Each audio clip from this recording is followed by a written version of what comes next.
This is a story from 2021. Treasure hunter finds lost box of $46,000 cash in house attic. Boy, is he happy. Look at that smile on his face. He found $46,000. You see, back in the 1960s, his family bought the house. Someone who lived there in the 1950s had stored that $46,000 in cash under the floorboards in the attic to keep it safe. And this is the sad reality of the United States and the U.S. dollar. Uh-oh. You see how happy he is? How much happier do you think he would be if he found $500,000 in the attic? Ooh. If that was stored as gold or, they don't have Bitcoin back in 1950. But if it was stored in something of true value, not a U.S. dollar, it's lost around 90% of its value.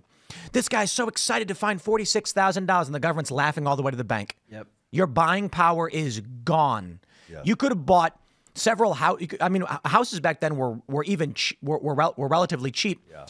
That's going to buy you 2 houses today. $46,000 could have bought you 3 or 4 or more. Yeah. Imagine if they bought real estate and handed it down to their kids. That's what, we talk about the high time preference and low time preference behavior. And, you said people think of the dollar as a stable thing. And I think maybe they do, like if they were speaking. Oh, that was Ben. I thought you.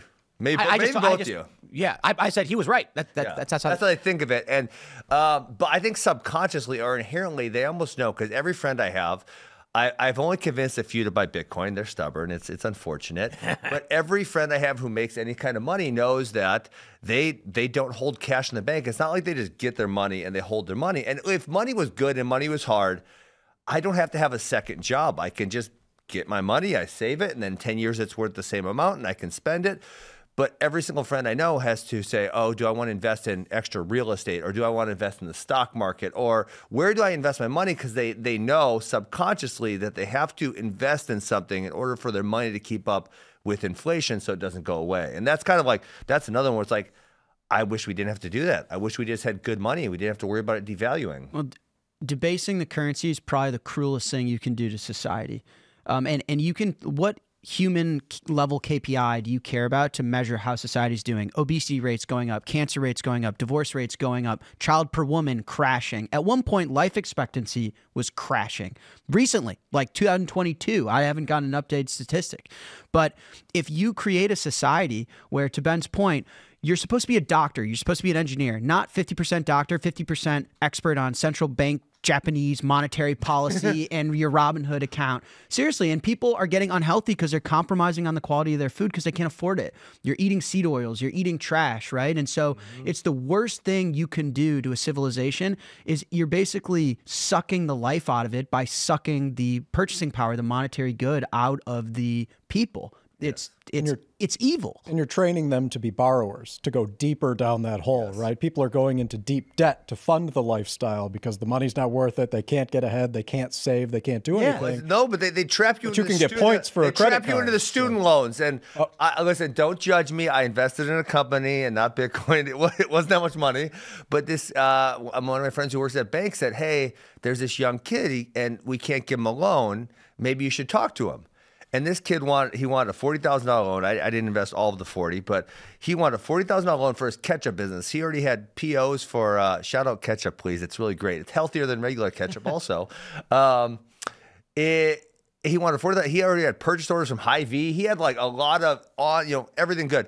They would give him $200,000 in student loans, but they wouldn't give him a $40,000 business loan. It's like, holy shit, but he's already got revenue. He's already got purchase orders.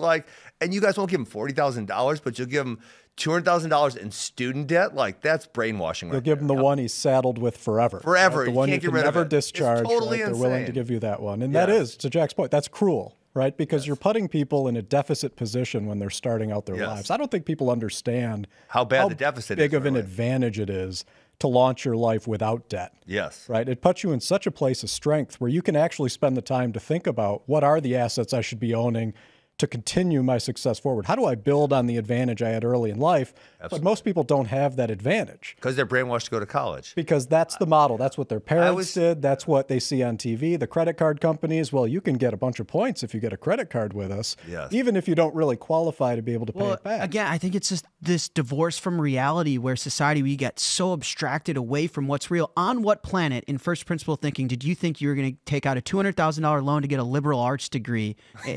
No, I'm being serious. But here's the reality is if things that you need in your life are getting 10% more expensive year over year, you have to be getting an 11% raise every single year, or you're working backwards. What's working backwards? Draw the picture for me, Jack. Okay, that means I'm not eating ribeyes, I'm eating McDonald's.